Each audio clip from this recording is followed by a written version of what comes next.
Vera a su manera. Llega gracias al auspicio de... Muy gratificante que el señor presidente venga personalmente a ver el trabajo que hacen sus Fuerzas Armadas en coordinación con la Policía Nacional. Con Banco Bolivariano los ahorradores siempre ganan. Y con tus utilidades ganas más. Participa y gana $30,000 en premios. Banco Bolivariano, contigo. Los 40.000 habitantes que viven en el sector del proyecto Mi Casa, Mi Futuro, es un proyecto orgánico, sostenible y seguro.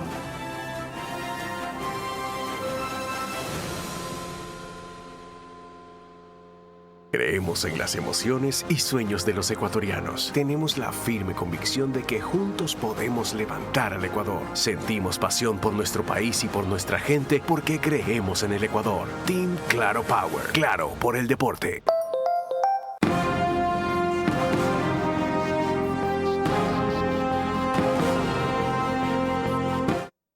Bienvenidos. Hoy vamos a hablar de la segunda preocupación de los ciudadanos en este país, que en algunos casos ha pasado a ser la primera. Esto, el bolsillo, la economía. La estrangulación del movimiento económico es insoportable. La iliquidez es una queja común. Los retrasos en los pagos son notables.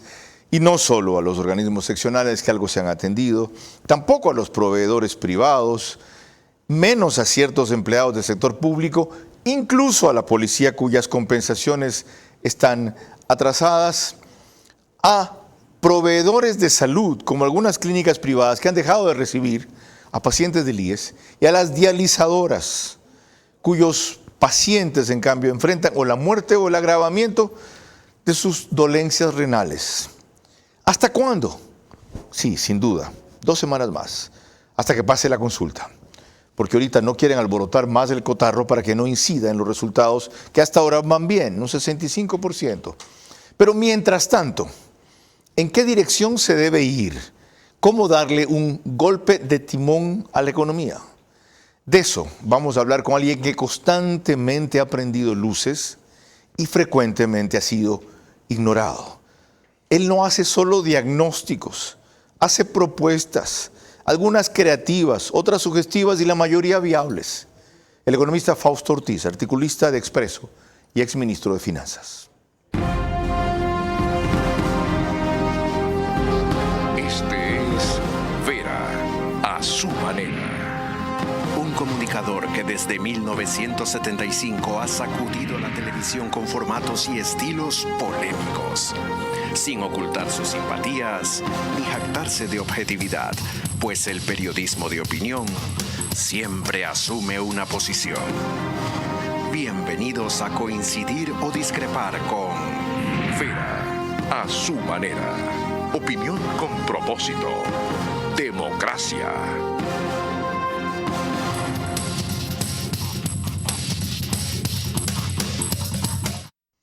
Estamos desde los estudios del canal 24/7, que desde ayer también reproduce el programa a partir de las 22 horas en YouTube y en las cableras en que sale, que les recordaré más adelante. Empiezo diciéndoles que estamos por Facebook y YouTube de Vera a su manera, también en el YouTube del canal 24/7. En cuanto a Extreme TV Cable, canales 15 de Vito TVO o 709 alta definición. En DirecTV, el canal es 194 de Manavisión. Canal 9 corresponde a Manavisión, señal abierta solo allá, en Manaví. En estas 2 cableras y en todas las demás del país, gracias a RTU. El canal es 177 en DirecTV, en CNT es 12, en Extreme TV Cable es 69, en Claro TV es 30 y en Cable Unión es 09. En radio, 101.3 FM, Radio Centro, audio y video para sus plataformas digitales. Candela con K, en Manaví, 89.3 FM. La Bonita del centro del país, en Riobamba, 89.3 FM. Para Chimborazo, Cotopaxi, Tungurahua. Y en Quito, Radio Única, 94.5 FM. Con Lorena Ochoa, entramos en materia. Bienvenida. Gracias, Carlos. Buenas noches a todos los que nos ven y nos escuchan. Los diagnósticos están a la orden del día. pero no las salidas. Así lo demostró hoy en el medio Coavisa el empresario Mauricio Pinto, quien resolvió gran parte de sus problemas llevando sus inversiones a Perú, cuando Correa lo persiguió vilmente, pero de esas lecciones no ha sido capaz de proponer y peor de empujar acciones concretas. Uno de los problemas que hay que entender bien es que el país no cuenta internamente con el dinero suficiente para hacer inversiones que requiere el país para salir adelante. El país necesita alrededor de 300,000 puestos de trabajo por año y evidentemente eso no está sucediendo. A mí me da una preocupación enorme que la informalidad que está creciendo en el país y que eso realmente no contribuye al desarrollo. No se puede solo creer que la dolarización y el tener la ventaja de no tener devaluaciones iba a atraer a capitales cuando tenemos un problema de seguridad muy grande, cuando tenemos un problema de inseguridad jurídica grande y seguimos tratando de simplemente sobrevivir. Y eso no es posible. No hay manera de que el país progrese si solo pensamos en sobrevivir para el próximo año.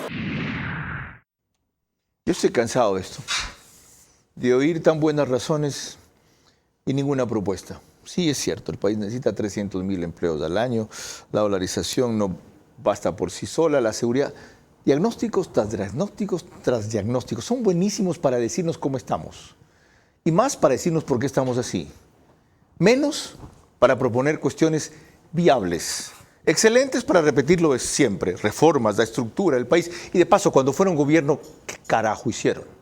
Yo fui compañero de gabinete de Mauricio Pinto y no me hagan repetir la historia de la oportunidad histórica que perdimos allí, valga la redundancia, de transformar este país, ni por qué se la desperdició con un binomio que era excepcional, un constructor con experiencia y un economista con brillantez. ¿Ok? La guerra salvó ese periodo, porque fue lo que mejor hizo sin prometer Sixto Durán Ballén, ganarla. Y ahora dan lecciones por todas partes. Por eso mi invitado no da lecciones, sino que hace propuestas. Y no es la primera vez, ni será la última que esté aquí. Bienvenida, economista Fausto Ortiz. ¿Por dónde empezar? Recuerdo tan claramente que usted, entre las cosas que la última vez que estuvo aquí hace unos meses propuso, fue subir en un margen la gasolina Ecopaís, calcular cuánto eso podía significar, hacer notar el poco impacto que tenía en lo económico, más otra serie de medidas alternativas. Bueno, está claro que así no podemos seguir. ¿Cómo empezamos? Sí, Carlos, buenas noches. El tema es el momento político. O sea, no hay cómo desligar la parte política de la económica. Estamos a 2 semanas de que tengamos elecciones. El tema del plebiscito es importante y luego vendrá la parte electoral presidencial. Pero hay que enfrentar los problemas. ¿Y cuál problema es el más grande que tiene el gobierno? El tema fiscal. No es inmanejable el tema fiscal en este año 2024 porque es de menor impacto que lo que fue en los últimos 10 años. Porque en promedio de los últimos 10 años ha sido el déficit fiscal de más del 5% del PIB y hoy día estamos hablando de un déficit fiscal de apenas 3,5% del PIB, es decir, es menor, es más manejable. La subida del IVA sirve para poder tener acceso a financiamiento, que es la parte difícil para el gobierno. Y creo que este es el año 2024 que deberíamos ya decir es el último periodo de ajuste. Y de aquí para adelante a empezar a trabajar en lo que es el crecimiento económico. No es posible que la economía tenga 10 años de ajuste y que estemos patinando en el mismo sitio. Bueno, sigamos por ahí, porque usted tiene una conferencia prevista el 18 de abril. Que se llama ¿Qué más ajustar para conseguir financiamiento? Se acaba de decir que es el último año de ajuste. ¿Dónde más ajustar? Sí. La parte fiscal yo creo que está ya agotada. Yo creo que falta muy poco para corregir. No hay que llegar a déficit fiscal de 0. Hay que dejar con un déficit fiscal, ojalá de 2% del PIB y con eso movernos, que sería espectacular. ¿Qué más falta ajustar? ¿A dónde hay que mirar ahora? Yo creo que la seguridad social. Ahí hay un problema enorme que tenemos que empezar a enfrentar. ¿Por qué? Porque la seguridad social le quita al fisco recursos, que hay que, le distrae recursos porque hay que entregarle hoy día cerca de 3 puntos del PIB, digamos 3.000 millones de dólares, para hablar en números redondos, que es ingreso de impuestos que deben ir a la Seguridad Social para atender el 40% de la jubilación. ¿Haciendo qué en la Seguridad Social entonces? Entonces, ¿qué hay que ajustar allí? Tienen que ajustar, ojalá todos los procesos que son sujetos de corrupción, eso hay que tratar de controlar y dejar a un lado. Eso ahorra recursos y libera fondos. Sí, y lo otro es, hablemos seriamente de cómo me jubilo, con los últimos 5 años de aportes o un periodo mucho más largo. ¿Y por qué este detalle es importante? Porque si uno mira la gráfica, cuando la gente dice, ¿cómo estás aportando? Y dice las edades de los aportes, ¿no? Y cuando llegas a 60 años se pega un brinco. Porque la gente sabe que los últimos 5 años es lo que sirve para la jubilación futura. Si se hacen esos ajustes en la Seguridad Social, a partir del segundo semestre específicamente, a largo plazo, ¿cuántos recursos generarían o liberarían por año? En la medida que vas liberando eso, vas a poder hacer un cambio legal o constitucional para que el Estado no tenga que asumir el 40% de las jubilaciones. Okay. Porque hoy día ese 40% decíamos que era 3% del PIB. La nómina a lo largo de los últimos 10 años ha sido 8 puntos del PIB. Es decir, estamos en esa nómina estancados frente al PIB y el otro va subiendo. En algún momento se van a empezar a encontrar y eso es insostenible. Bien, pero eso es a mediano plazo. Yo decía que segundo semestre. Puede que lleguemos a fin de mes sin tener otra vez con qué pagar los sueldos y salarios. El gobierno ya propuso una medida, de paso no he verificado si a finales de marzo cumplieron el acuerdo ministerial. Todos los que son latisueldos o encima de los 5.300 que gana el presidente de la República se reducen al mínimo. No deja de ser significativo y simbólico, pero no es sustancial. ¿Qué se debe hacer de aquí a fin de mes después de la consulta? En el tema de sueldos hay 2 mundos. Uno del presupuesto general del Estado, y donde yo creo que ahí no hay problema de sueldos, están todos los niveles respetados. Y otro es el de las empresas públicas, ahí donde hay los contratos colectivos y donde hay acuerdos de las administraciones con los empleados. Ahí hay dificultades y hay que enfocarse en corregir aquello. Eso no se puede tocar, porque se le arma un problema con el sindicalismo bestial. ¿Por qué no tocar lo que dice el artículo, no estoy seguro el número, 222, 228 de la Constitución? Que todos los puestos de función pública deben crearse o integrarse, aceptarse por concurso. Todos los que no han sido conseguidos por concurso, fuera, porque están incumpliendo la Constitución. ¡Pac! ¿Por qué no? Sí, eso de ahí hay que implementarlo. No es tan cercano al Ejecutivo, hay que ver cómo a alguien se le encomienda aquella tarea y la empiezan a hacer. Sí lo es. Lo que pasa es que te genera un problema político enorme, pero alguien debería decirle, señor presidente, usted está incumpliendo la Constitución al mantener 115.000 empleos en el sector público que no fueron ganados por concurso. Los elimina o está en curso en un delito inclusive que es posible de destitución. Punto. Es una ruta. Hay que caminar en eso ahí. El gobierno tiene que designar a quién lo ubica, la ministra de Trabajo, alguien que implemente aquello. Eso no es una forma de ajuste. Sí. Pero ¿por qué no le gusta a usted? Porque me lo dice sí. Porque uno se topa y se estrella contra la realidad. Los ministros están apagando incendios, ¿verdad? Y no pueden ver el largo plazo. Por eso es que no es tan sencillo que la ministra de Trabajo, que está luchando para poder sacar la consulta a favor por el tema del salario por hora, más otros asuntos más, decirle, y también atiende lo otro. Es decir, hay que encontrar un buen equipo para decir, tú, viceministro, encárgate de aquello. A corto plazo, lo que queda entonces es una refinanciación racional de la deuda y emprender en un nuevo acuerdo con el Fondo Monetario Internacional, cuya señal ya genera apertura económica, ¿cierto? Sí. Hasta el mes de marzo, las cifras que acaban de terminar, uno mira el ingreso y el gasto de presupuesto del Estado y te da un valor positivo de como de 1.200 millones de dólares. Hay más ingresos que gastos. ¿Por qué? Porque no está gastando el gobierno. ¿Y en qué no está gastando el gobierno? En el gasto de capital, en la obra pública. Ahí no está gastando. Está con las completas diciendo, no quiero desviar mi plata a otro lado que no sea el pago de sueldos y pagos de ciertos gastos permanentes. ¿Y está bien? No, porque necesita hacer el esfuerzo de buscarle financiamiento para poder darle plata a tiempo. Y ese quizás es uno de los golpes de timón que reclama el programa. ¿Financiamiento de quién? de donde sea, de ¿El los fondo multilaterales. nos daría otra vez? ¿Le debemos 8.000 millones de dólares más o menos entre capital e intereses? Sí, nos va a dar para que le paguemos y nos va a dar para nuevos programas y nos va a dar también los multilaterales y nos va a dar otros. O sea, la plata va a llegar. Pero de aquí a 3 meses. Sí, pero hasta eso tiene que seguir insistiendo con el tema de los bonos de deuda interna, que hay como unos 1.300 millones de dólares que ha comprado la Seguridad Social seguramente. Ese es un tema. Algunos proveedores se han comunicado conmigo y me han dicho, mira, Carlos, a mí me deben 100 millones de dólares, supongamos. Por favor, que me paguen con un bono. Yo sé que voy a perder hasta el 20% cuando lo negocie en el mercado financiero, pero por lo menos tengo 80% de liquidez. ¿Es viable eso? Sí, el ministro de Finanzas ha dicho que sí, que está haciendo así con los municipios, está haciendo así con algunos proveedores, pero el asunto es hacerlo mucho más rápido. Y por un monto mayor, son 4.000 millones de dólares en emisión de bonos para esto a 5 años.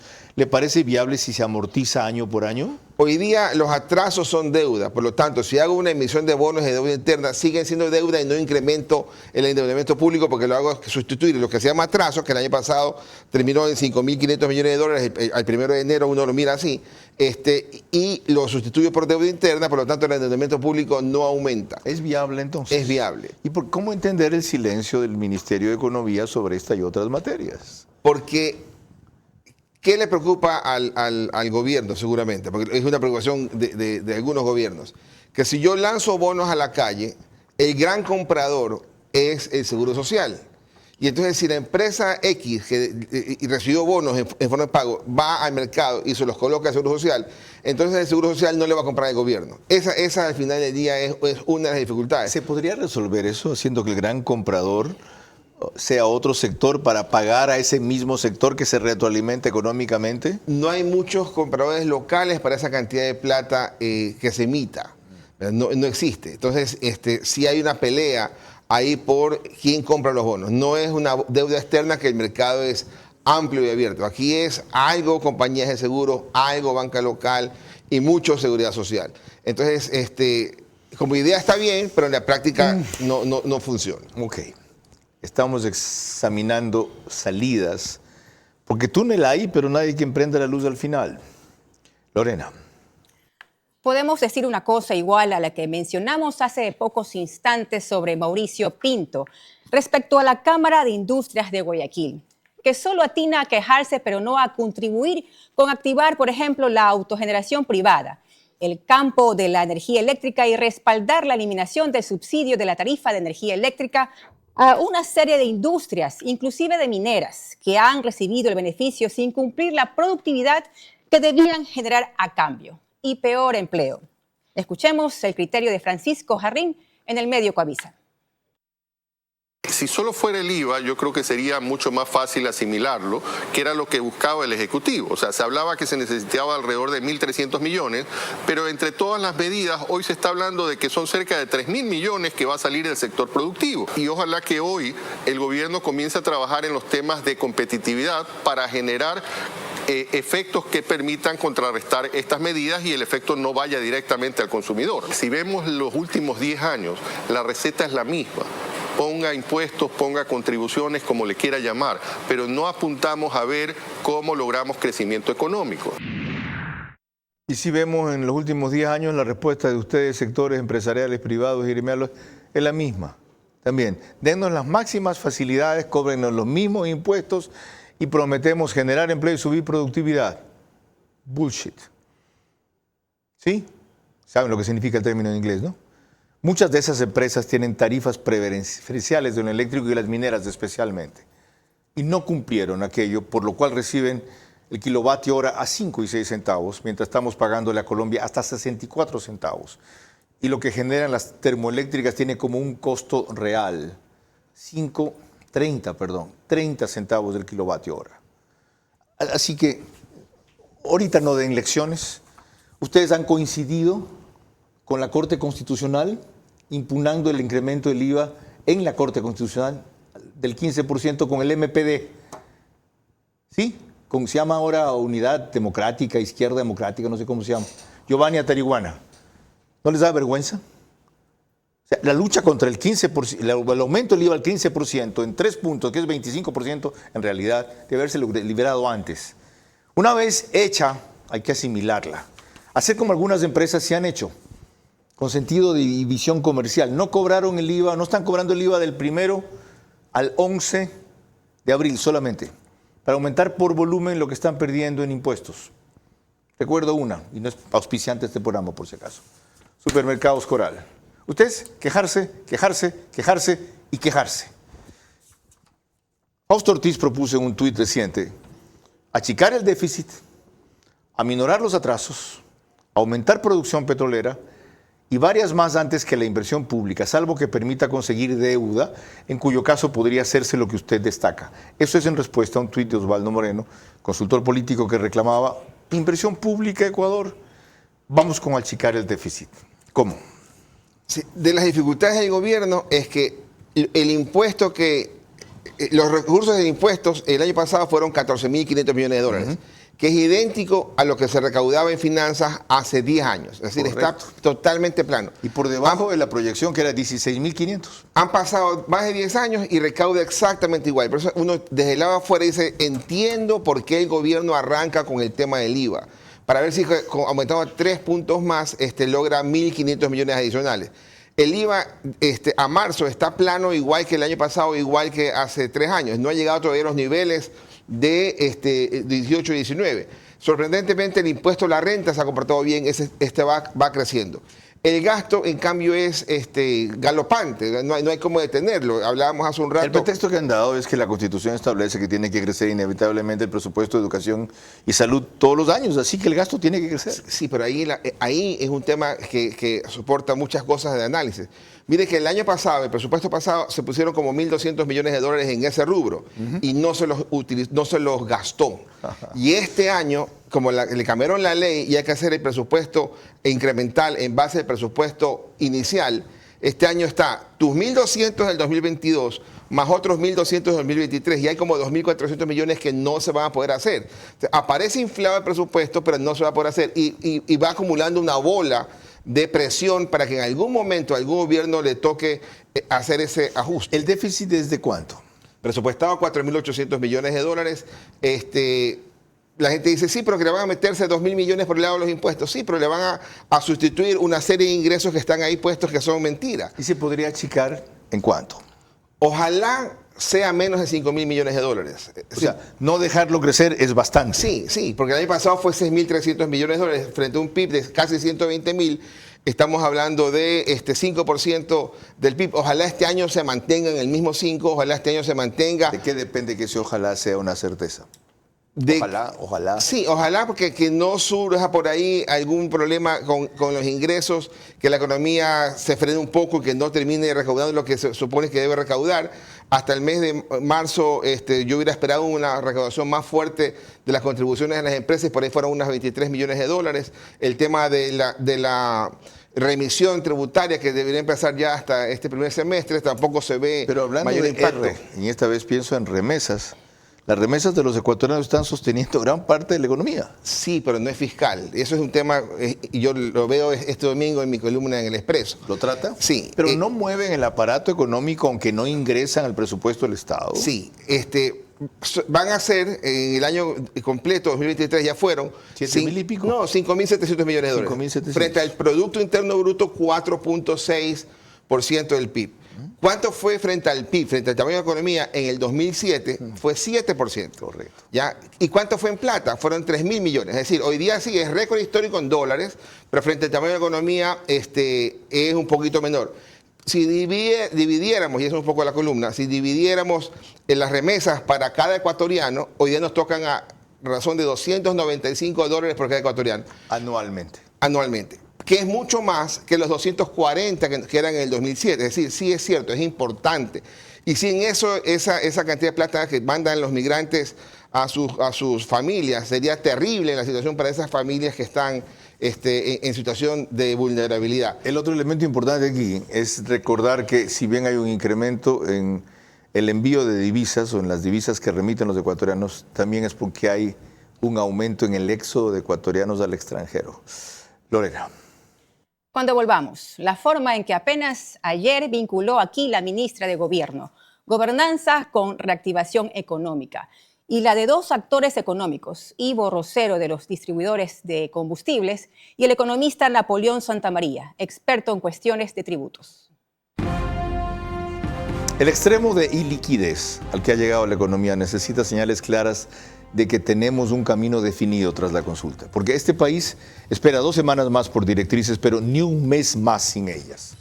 Los contactos con el FMI son alentadores, pero todas sus recetas insuficientes.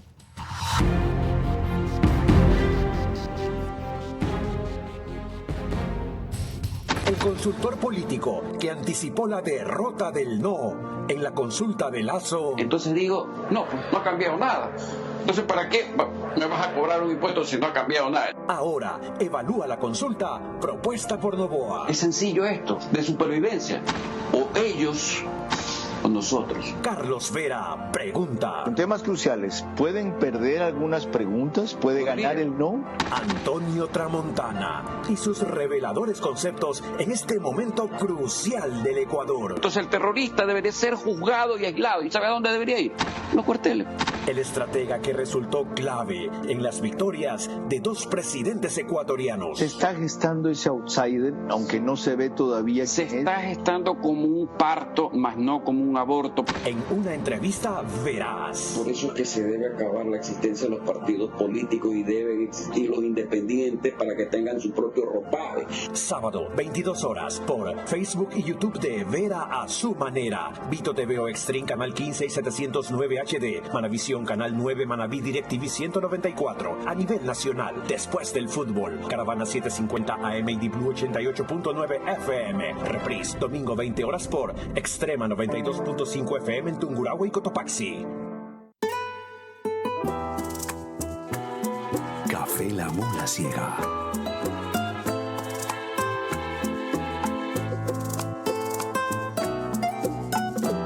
El sabor del campo en tu mesa. La Mula Ciega. Encuéntralo.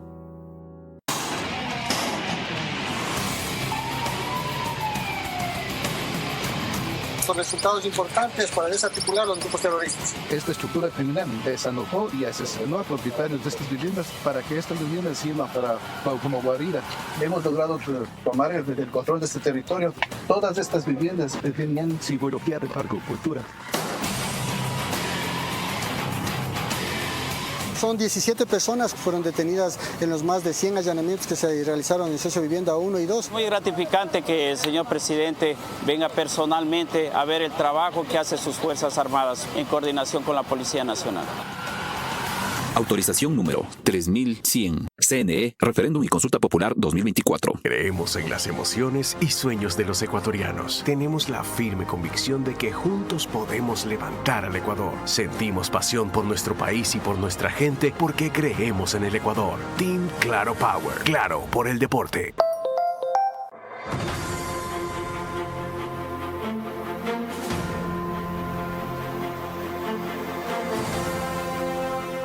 Se está ejecutando una obra vial que comienza desde la altura del paso elevado que está ubicado en el kilómetro 22 vía la costa y su anillo vial cierra a la altura del PAI que está en la entrada de San Pedro de Chongón. La vía contempla carriles en varias etapas porque la vía del tramo principal contempla 3 carriles y la vía del tramo lateral contempla 2 carriles. Las vías de conexión son también de 3 carriles. La vía contempla un diseño geométrico que tiene curvas verticales y horizontales. Además, tiene también la construcción de aceras y bordillos, áreas verdes y ciclovía.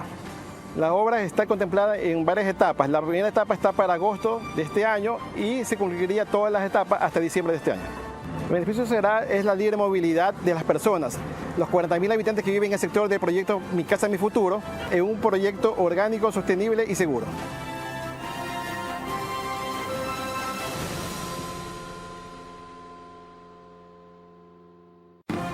Vera a su manera, crítico e independiente.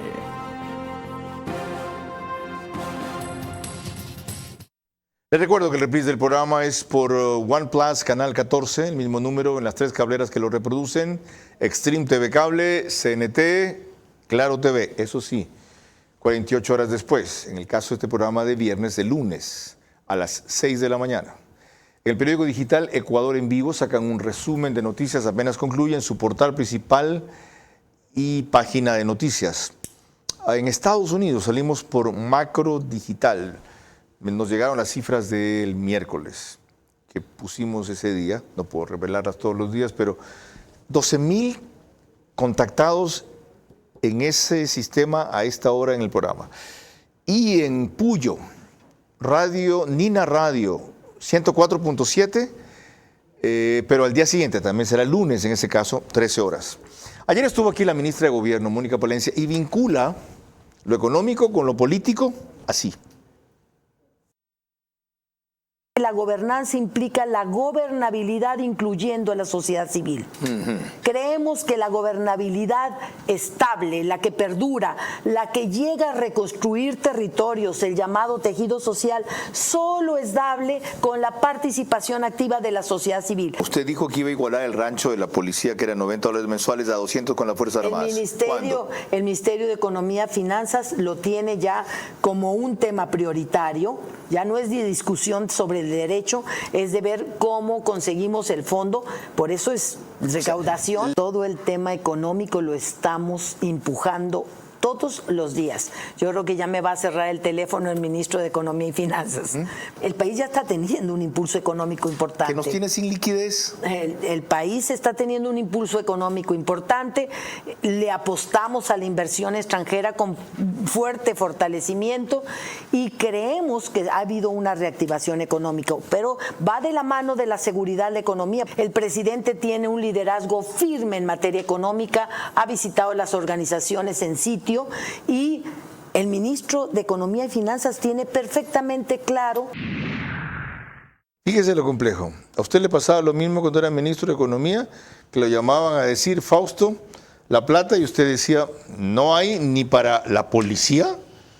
Es diferente. En el 2007, en el arranque del gobierno de Correa, el país tenía superávit fiscal de 2 puntos del PIB. En el 2008 hubo superávit fiscal de 2 puntos del PIB. El precio del petróleo arrancó en 60, terminó en 140. El acceso a deuda era enorme, por lo tanto, plata existía. Entonces uno decía, ¿qué quieres? Y uno lo que hacía era entregar los recursos. La inversión pública se duplicó. Entonces es otra historia hoy día, donde partes con años previos con déficit fiscal, con muchos atrasos y con cerrado el acceso a financiamiento. Pero al extremo hoy día de que ni para seguridad dan, cuando la ministra dice, me paso llamando al ministro de Economía, y está claro que la seguridad depende mucho de la economía. En los tweets, digamos, que es la manera que uno se comunica con la comunidad, yo planteo, si ha subido 5 centavos el diésel y la extra, que en el año van a ser $150 millones, al menos digan en qué van a usar esa plata. Va a tomar un año entero hacer esos 150 millones, pero si puedes decir, esa plata va a ir destinada, supongamos, al rancho de la policía, va a ir destinada a el desnutrición infantil. Uno ya sabe que esa plata que estoy tanqueando tiene un fin específico y es un fin bueno. Ok, a propósito de eso, ya que entró en el tema de los combustibles, justamente sobre eso, Lorena. Ahora que se quiere agravar la percepción de estrechez económica, es importante escuchar a Ivo Rosero, dirigente gremial de los distribuidores de combustible, respecto a que el impacto en el incremento de la gasolina ha sido mínimo en el consumidor. La fuente, Radio Sucesos. El impacto no ha sido fuerte. Hemos puesto como ejemplo nosotros una tanqueada promedio de una gasolina extra o una Eco 85. Normalmente son $20, ¿no? Un promedio. Y si a eso aplicamos el 3%, son 60 centavos. Por lo tanto, no hay justificación para que haya un impacto inflacionario y sobre todo para que haya especulación. El IVA no es ni de las estaciones ni del consumidor. Nosotros solamente somos agentes de retención y pasamos ese IVA al Estado. ¿Sí? Entonces a nosotros nos da exactamente lo mismo haber vendido antes de la medianoche del domingo o después de la medianoche del domingo, porque lo que se está incrementando no es el precio base. Ahí sí sería muy diferente. Lo que se está incrementando es el IVA. Entonces, retengamos el 12% o el 15% ya incrementado, de todas maneras eso va al fisco. Siendo así, ¿tiene sentido recuperar la propuesta que usted hizo Yo mencionaba aquí hace pocos meses respecto a la gasolina Ecopaís y Extra. 1.300 millones de galones es el consumo de ese combustible en el país al año. Si uno sube ahí 20 centavos a ese combustible en el precio de venta de terminal a las gasolineras, ahí estamos hablando de una cantidad importante de recursos. Si sube unos... En esa época a usted le salían cerca de 500 millones de dólares. Sí, 600 millones de dólares. Si no decía, subámosle 50 centavos. Con una sola medida se puede generar eso. ¿Por qué no se la toma? Si eso no es eliminación del subsidio, eso es leve reducción del subsidio y solo en 2. Y no en la parte crítica que ese sería el diésel. Correcto. Porque ese es para transporte de personas y alimentos. ¿Por qué no se la toma? Porque tienes un proceso legal, un proceso electoral al frente. Y entonces el temor es que... Ya lo entiendo. Después de la consulta... Ojalá lo puedan ir tomando. Yo quiero retomar el tema... ¿Por qué no ojalá? ¿Por qué no dice, yo sé, usted es muy delicado de paso, yo lo entiendo, pero ¿por qué no dice deberían pensar en tomarla? Un imperativo, ¿no? Wishful thinking. Sí, lo que hemos dicho, ¿no? Lo elegimos para que tome medidas. Eso. Pero él es el que tiene que tomar las medidas. O sea, uno no puede decir, yo decido subir los juicios. Él es el que es él. El ministro de Finanzas puede decir, quiero serlo, pero al final del día es el presidente de la República. Entonces, debe hacer eso el presidente tras la consulta entre el abanico de opciones que estamos barajando aquí. Lo ha dicho que lo va a hacer. Él lo ha dicho, está escrito. Ya, sigamos en otras cosas. Algo más a propósito de la receta resumida que usted ponía. ¿Algo más para achicar el déficit de lo que ha mencionado? El tema de la actividad económica. No puede ser que estemos patinando en la misma recaudación, que no crezcamos, que el crédito se esté estancando, que la economía se esté estancando. La ministra decía, veo cierta reactivación. Entonces le digo, oiga, ministra, pero que le den los datos actualizados. Porque ¿No hay reactivación? No hay. ¿Un impulso económico Tampoco. como aseguró? No, ¿Qué hay? ¿Hay recesión, estancamiento? ¿Qué hay? ¿Cómo describir lo que Estamos en la parte más baja del ciclo económico, la economía que está cayendo. El año pasado el crecimiento económico fue 2.4%, para este año se espera que sea 1%. Eso dice el Banco Central. Correcto. 0.8 fue lo que estimó el presupuesto. Que hay un tema técnico ahí. El 0.8 era con una base del año 2007. Claro, es con un cálculo del 2018. Con una del 2008. ¿Eso es turbulencia? No, es adecuado. Yo creo que vale la pena hacerlo bien. Pero mire las ventas, que es un indicador importante, que pasa un buen mensaje. El año pasado las ventas crecieron 2.4% frente al año anterior. Es decir, crecieron las ventas igual que la economía. Pero antes habían crecido 13% y antes habían crecido 20%. Es decir, la economía viene creciendo cada vez más lenta en las ventas y en el Producto Interno Bruto. Y si uno mira las ventas del mes de enero de este año, hay un decrecimiento. Entonces, ¿de qué crecimiento, de qué reactivación estamos hablando? ¿Cómo romper el ciclo? Usted habla de aminorar atrasos, por ejemplo. ¿Cómo aminorar atrasos? Si yo empiezo a pagarle a los que están vencidos del año pasado, ellos también le pagan a otra gente. Si no es con bonos, ¿cómo les puede comenzar a pagar? Ya empieza a llegarle plata al Estado. Le empieza a llegar plata al Estado por impuestos, le puede empezar a tomar en deuda. Esas son las dos fuentes de financiamiento. ¿Aumentar producción petrolera? Sí. ¿Qué puede implicar aumentar la producción petrolera? Que le quite algo de recursos al fisco hoy día, porque esa plata que el fisco debería ponerla en producción puede ser plata que no le llega al Estado, pero les toca sacrificarse y hacer un buen programa. ¿Retomar el OCP? ¿Ya no prolongar 6 meses más o renovar el contrato para los que tenían el oleoducto Cruz Pesado, sino aceptar lo que le correspondía al Estado, la devolución y la operación del OCP? Sí, y ahí uno escucha en las redes sociales gente que reclama, así como uno grita por el tema económico, hay gente que grita en el campo petrolero y dice, oiga, si hacen estos correctivos en el tema del OCP, si no mezclas los combustibles y haces otro tipo de cosas, puedes tener mucha plata adicional. Entonces yo creo que hay que escuchar. El asunto acá importante es que la gente se deje apoyar. Si la ministra de Petróleo necesita algún tipo de apoyo, que busque a la gente experta y ver qué puede solucionar. Conseguir deuda, hablaba usted también. ¿De quién ahorita? La deuda, la fácil es de los multilaterales, ¿ya? Que es el BID, la CAF, el Banco Mundial. Esa es la fácil, que no hace falta que esté el acuerdo con el Fondo Monetario ya listo. O sea, esa se puede conseguir. Y programas y proyectos hay como presentarle. O sea, eso está ahí. Correcto. La difícil es el Fondo Monetario porque es más lenta, es un programa, necesitas hacer algunas cosas. al Fondo Monetario tiene que haberle sentido bastante mal que el gobierno anterior le dijo voy a aumentar la recaudación por impuesto a la renta para que tributen los $2.000 para arriba, y el gobierno al final del día se los tumbó después del acuerdo. El Fondo Monetario Internacional está nervioso porque hay una demanda de inconstitucionalidad del incremento del IVA ante la Corte Constitucional. Hay como 8 demandas, ¿no? Entonces hay que chequear una cosa. La Cámara de Industrias hace 12 años planteó también lo mismo para el ISD, cuando lo bajaron del 5 al 2. 10 años después, la Corte le dio la razón a la Cámara. Y no retroactivo. Y le dio 2 años más para que lo hagan. Entonces yo creo que eso de ahí sería importante que la Corte pueda decir de una sola vez, no lo voy a tratar, sí lo voy a tratar, y que lo haga un poco más rápido para eliminar temas de incertidumbre. Qué bueno que lo dice usted. ¿Ya? Un tipo de subversación y madurez. ¿Algo más en este capítulo, Lorena? El abogado Napoleón Santamaría, experto en cuestiones tributarias, también resalta en el medio Visionarias el hecho de que existen excesos, alarma respecto a especulación, encarecimiento de vida, que si bien es cierto ha subido un poco, no se ha dado en la magnitud que anticipaban.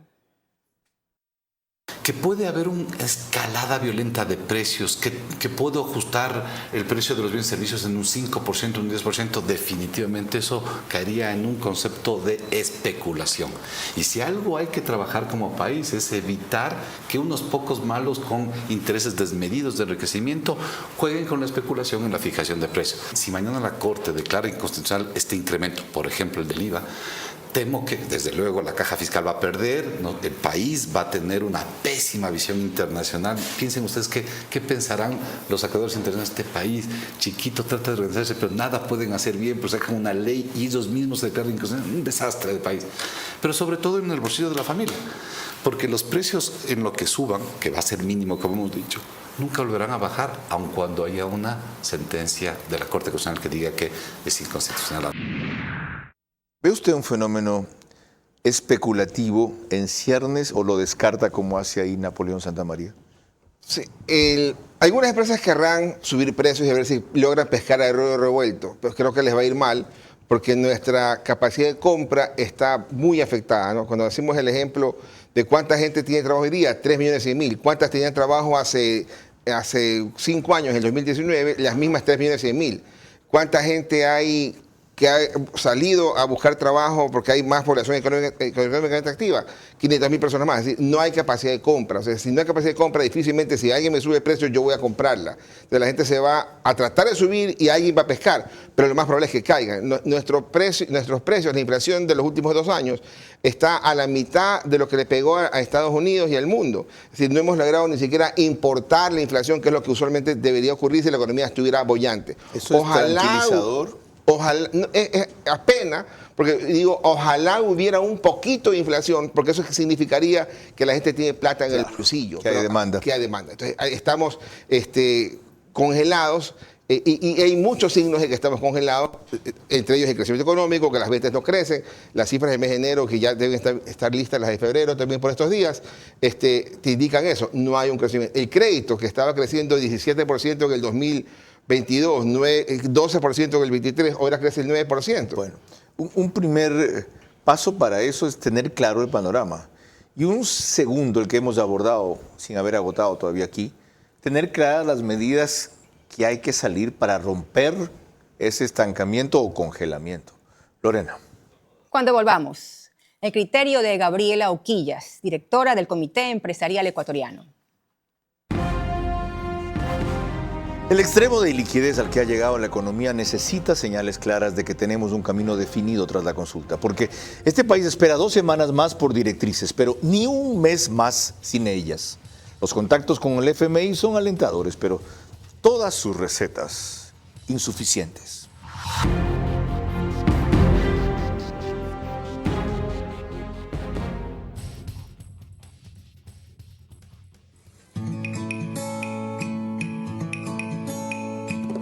Hoy, mi gran amigo, te quiero invitar a vivir el ritmo de nuestra ciudad. Todo lo que escuchas no es la realidad. Hay un pueblo que no para de soñar. Los que te abrimos las puertas, hoy estamos muy unidos, listos para verte regresar.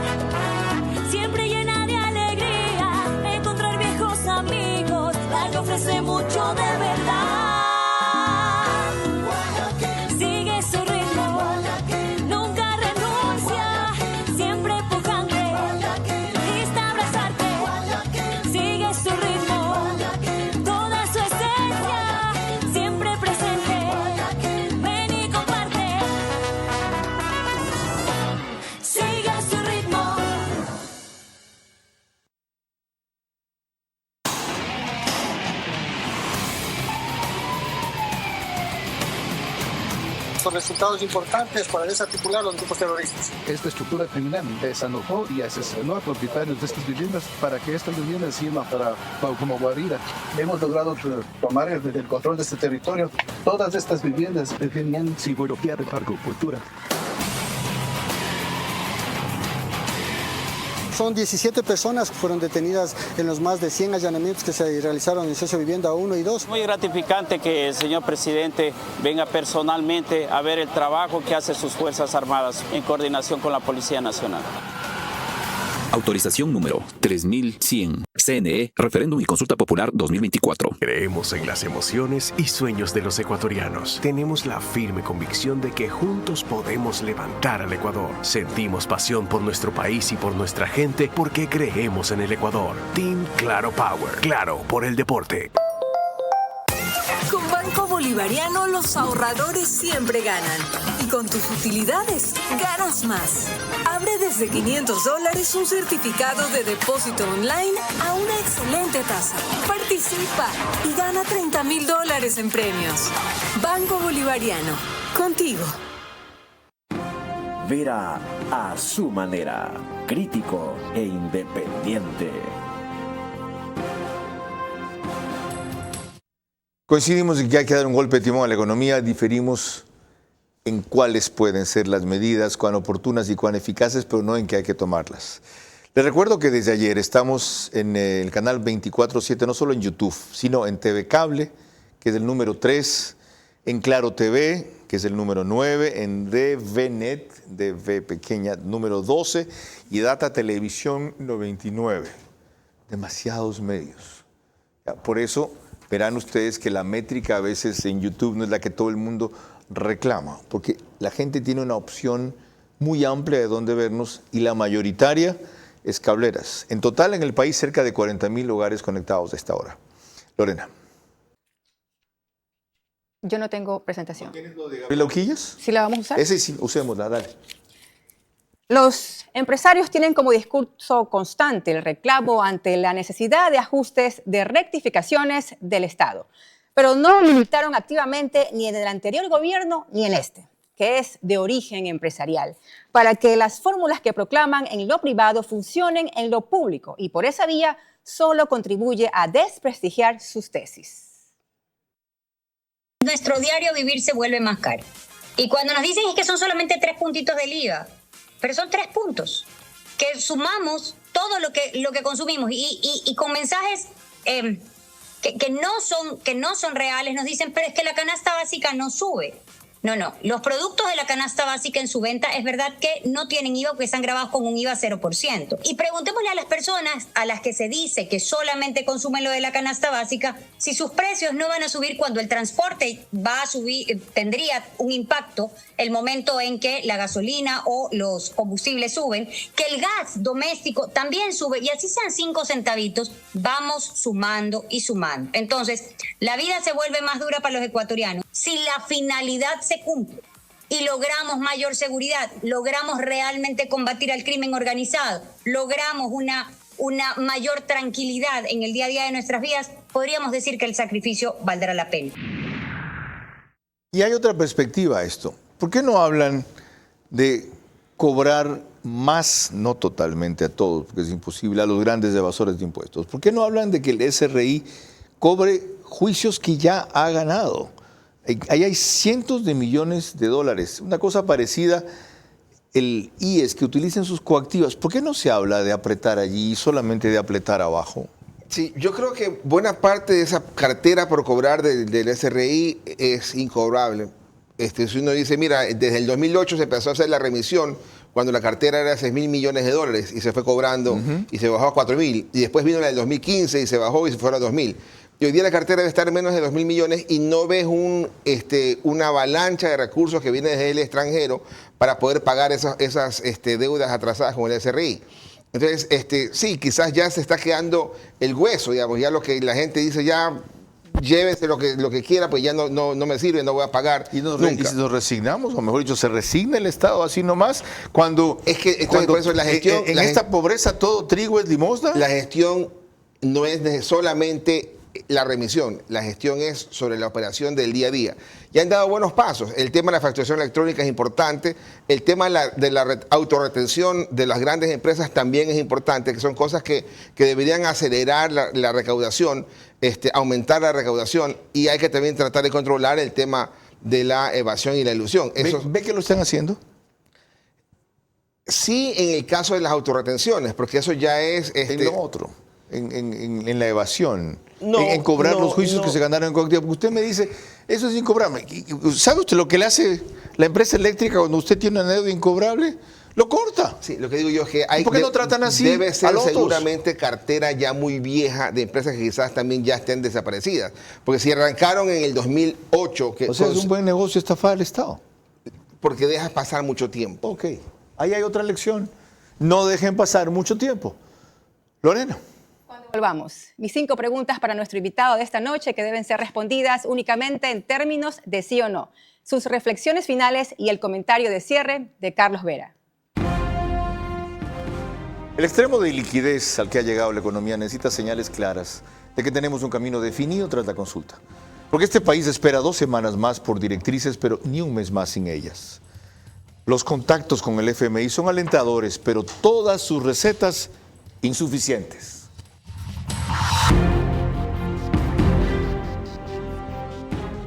Una vez, un lugar perfecto en medio de un planeta. Era una ciudad dentro de otra ciudad. Todos la llamaban Cumba York. Su gente era la más cool. Sus carros, los más cool. Todos tenían trabajos cool, ropa cool, universidades cool y casas cool. Pero lo más cool eran sus muebles, líneas y diseños modernos y espectaculares en cada una de las casas. ¿Y cómo así? Se preguntarán. Simple. En este lugar mágico llamado Cumba York también está Tempo. Y lo mejor, si vives ahí, tienes hasta el 30 de abril un descuento especial del 25% en todo el showroom. Te esperamos en Juan Montalvo, N268 y Los Cipreses, junto al Colegio Menor. Creemos en las emociones y sueños de los ecuatorianos. Tenemos la firme convicción de que juntos podemos levantar al Ecuador. Sentimos pasión por nuestro país y por nuestra gente porque creemos en el Ecuador. Team Claro Power. Claro por el deporte.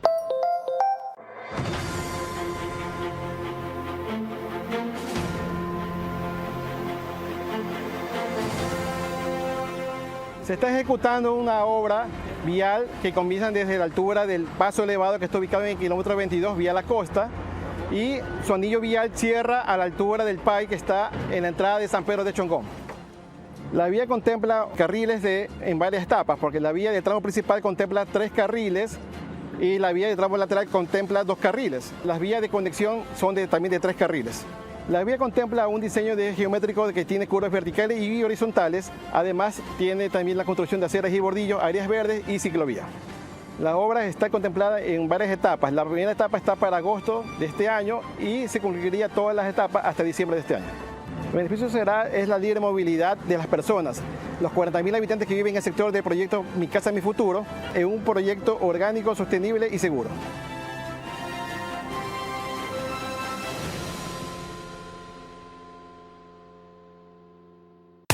Con Banco Bolivariano los ahorradores siempre ganan. Y con tus utilidades ganas más. Abre desde $500 un certificado de depósito online a una excelente tasa. Participa y gana $30.000 en premios. Banco Bolivariano, contigo. Vera a su manera, crítico e independiente. Parte final de este programa que tendrá varios capítulos en las próximas semanas. Y más después de la consulta. El golpe de timón que hay que dar en la economía. Las primeras luces, posibilidades y limitaciones las acaba de dejar bastante claras el economista Fausto Ortiz. Corresponde concluir con el rito final a cargo de Lorena Ochoa. Le recuerdo a nuestro invitado de esta noche que sus respuestas únicamente en términos de sí o no. Número 1. ¿Anticipa usted un frenazo económico tras la consulta del próximo 21 de abril, sí o no? No. 2. ¿Cree que en especial 2 preguntas de la consulta pueden destrabar en algo la economía? Aquella relacionada con el trabajo por horas y la vinculada al arbitraje internacional para conflictos con empresas extranjeras, ¿sí o no? Sí. 3. El ministro de Economía debería ser cambiado ante los pobres resultados logrados al momento, ¿sí o no? No. 4. Si no es al ministro de Economía que hay que cambiar, ¿son las políticas económicas las que necesitan cambios, sí o no? Sí. 5 y última. ¿Es tiempo que el Ecuador enfrente seriamente la eliminación del subsidio a los combustibles tras la consulta, sí o no? Sí, eliminación. Gracias, economista. Explíqueme un poco más lo último. Usted afirma que no hay que cambiar al ministro de Economía, sino las políticas económicas. Yo sé que esto es para otro programa aparte, pero dígame 2 o 3. ¿Cuáles y cómo? Hay que vincular la parte económica con la parte social y la parte política. Hay un divorcio ahí. Ok, entonces, una. 2. Como que, por ejemplo, o sea, plata para los atrasos, plata para los sectores sociales, plata para el crédito. Esa parte necesitas destrabar para que se sienta la plata en la economía. 3. Y lo otro, el financiamiento y la comunicación. O sea, necesitamos ver de largo plazo. Tú decías, está el túnel, está la luz, pero aparte queremos saber qué hay después del túnel. Y eso está faltando al gobierno. ¿Por qué eso lo tiene tan claro cuando está afuera y no se lo tiene igual de claro cuando se está adentro? Porque cuando entras, usualmente entras a un proceso de aprendizaje, ¿ya? Y por eso es importante el poder trabajar y no sacar al que está aprendiendo, sino que ya hizo su conscripción breve, que continúe. Si ya ves que después que no sirve, quizás cambiarlo, ¿no? Gracias, economista.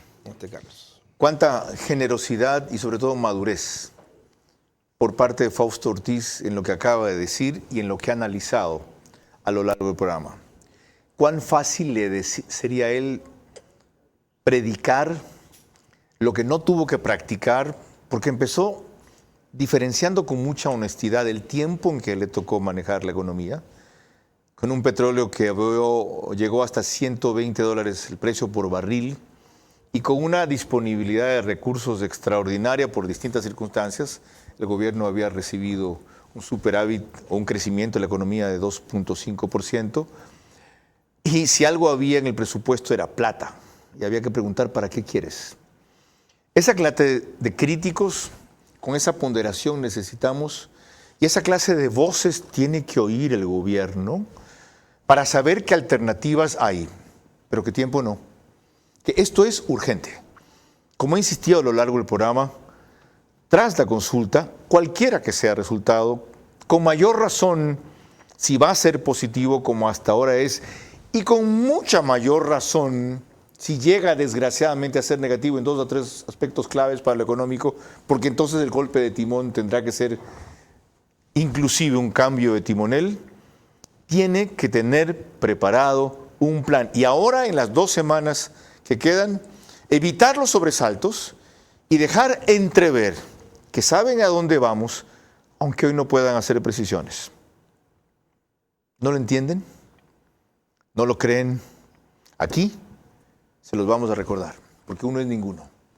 Y lo que no se repite no se fija, y sí entiendo que tienen la cabeza para atender múltiples cosas, pero después de la seguridad, nada tan importante como la economía. O mejor dicho, para que la seguridad funcione, lo más importante es la economía. Lorena. Este domingo a las 22 horas trataremos aquí el fantasma en la emergencia eléctrica que lamentablemente ha vuelto. Hasta entonces, recuerden que es el último fin de semana en estado de excepción y conflicto armado interno. Que tengan un excelente fin de semana. Buenas noches. Vea a su manera.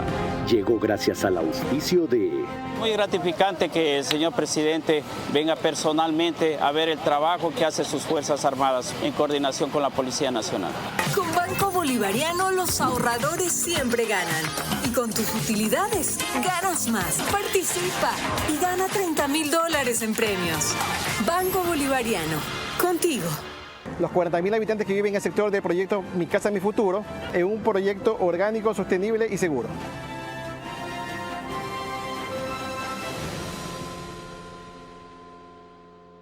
Creemos en las emociones y sueños de los ecuatorianos. Tenemos la firme convicción de que juntos podemos levantar al Ecuador. Sentimos pasión por nuestro país y por nuestra gente porque creemos en el Ecuador. Team Claro Power. Claro por el deporte.